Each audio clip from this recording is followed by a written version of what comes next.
آپ کی زندگی کو دیکھا جائے تو ایک اخلاص سے بھری ہوئی للہیت اور تقوی سے مزین زندگی حضرت حسین رضی اللہ تعالیٰ عنہ نے گزاری۔ فرائض کا اہتمام تو ہر کوئی کرتا ہے، نوافل میں حضرت حسین رضی اللہ تعالیٰ عنہ بڑے آگے بڑھنے والے تھے، بے شمار روزے رکھا کرتے تھے۔ 25 کے قریب حضرت حسین رضی اللہ تعالیٰ عنہ نے پیدل حج کے سفر کیے ہیں، اور رات کے اوقات کو اس طرح آپس میں ڈیوائیڈ کیا ہوا تھا کہ رات کے پہلے پہر میں حضرت حسن رضی اللہ تعالیٰ عنہ اللہ کی عبادت کے لیے قیام میں کھڑے ہوتے اور سجدہ ریز ہوتے، اور نصف رات گزرنے کے بعد حضرت حسین رضی اللہ تعالیٰ عنہ کو جگا دیا جاتا، اور جاگنے کے بعد آپ پھر صبح فجر تک آپ وہ نصف رات جو ہے وہ اللہ کی عبادت میں گزار کیا کرتے تھے۔ حسینیت تو یہ ہے کہ ہمارے اندر بھی عبادت کا جذبہ یہ ہو، روز سونے سے پہلے سورہ کہف کی تلاوت کیا کرتے تھے۔ آج جمعہ ہے، آقا علیہ الصلوۃ والسلام نے بطور خاص حکم دیا کہ جمعہ کے دن سورۃ کہف کی تلاوت کیا کرو، کہ جو شخص جمعہ کے دن سورۃ کہف کی تلاوت کرے گا، جب دجال کا فتنہ ظاہر ہوگا تو اللہ رب العزت ایسے شخص کو جس نے سورہ کہف تلاوت کی ہوگی دجال کے فتنے سے محفوظ رکھیں گے۔ تو آپ کی عبادت کا معاملہ یہ رہا، اور تواضع اور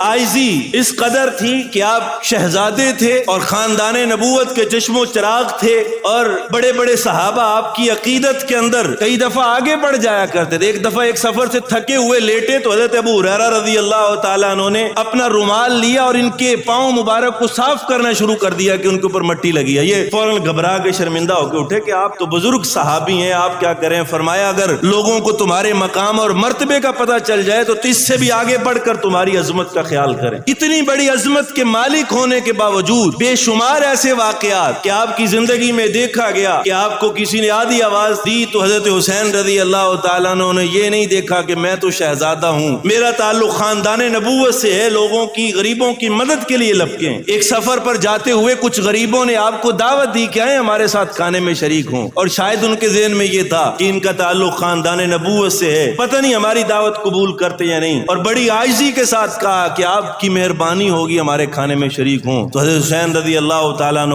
نہ صرف ساتھ بیٹھ کر کھانا کھایا ہے، فرمایا اب میں تمہارے ساتھ کھانا کھا چکا ہوں، اب تمہیں میرے ساتھ چلنا پڑے گا، اور میں اپنی شایان شان تمہاری خدمت کرنا چاہتا ہوں۔ اور عفو درگزر کا معاملہ، لوگوں کو معاف کرنے کا جذبہ، کہ ایک مرتبہ اپنے بھائی محمد بن حنفیہ ان کے ساتھ کسی معاملے پر کچھ جھگڑا ہو گیا، تو حضرت حسین رضی اللہ تعالیٰ عنہ نے بڑے بھائی ہونے کی حیثیت سے ان کو تھوڑا سا محسوس بھی کروایا کہ میں تم سے بڑا ہوں اور تم غلطی کر رہے ہو۔ وہ جب گھر گئے اور گھر جا کر ایک خط لکھا حضرت حسین رضی اللہ تعالیٰ عنہ کے نام، اور ساتھ میں یہ بات لکھی کہ تمہارے باپ حضرت علی اور میرے باپ بھی حضرت علی المرتضیٰ ہیں، اس حیثیت سے ہم دونوں مرتبے میں برابر ہیں، لیکن میری ماں اور ہے اور تمہاری ماں آقا علیہ الصلوۃ والسلام کی سب سے پیاری لخت جگر حضرت فاطمہ الزہرا رضی اللہ تعالیٰ عنہ ہے، اس حوالے سے تم مقام اور مرتبے میں مجھ سے بڑے ہوئے ہو۔ اب ہماری یہ جو ناراضگی ہوئی، میں تم سے گزارش کرتا ہوں کہ تم اپنے گھر سے نکلو اور آ کر مجھ سے ملاقات کر کے یہ صلح جوئی کی طرف بڑھ جاؤ، کیونکہ یہ صلح جوئی کی طرف آنا یہ بہت بڑی نیکی کا اور فضل کا کام ہے۔ اگر میں آتا ہوں تو پھر وہ فضل و کمال جو آپ جس کا حق رکھتے ہیں آپ اس کو حاصل نہیں کر سکیں گے، بلکہ میں چاہتا ہوں کہ آپ حاصل کریں۔ تو حسین رضی اللہ تعالیٰ نے یہ نہیں ارشاد فرمایا کہ تم چھوٹے ہو تمہیں آنا چاہیے، بلکہ فوراً خط پڑھتے ہوئے حضرت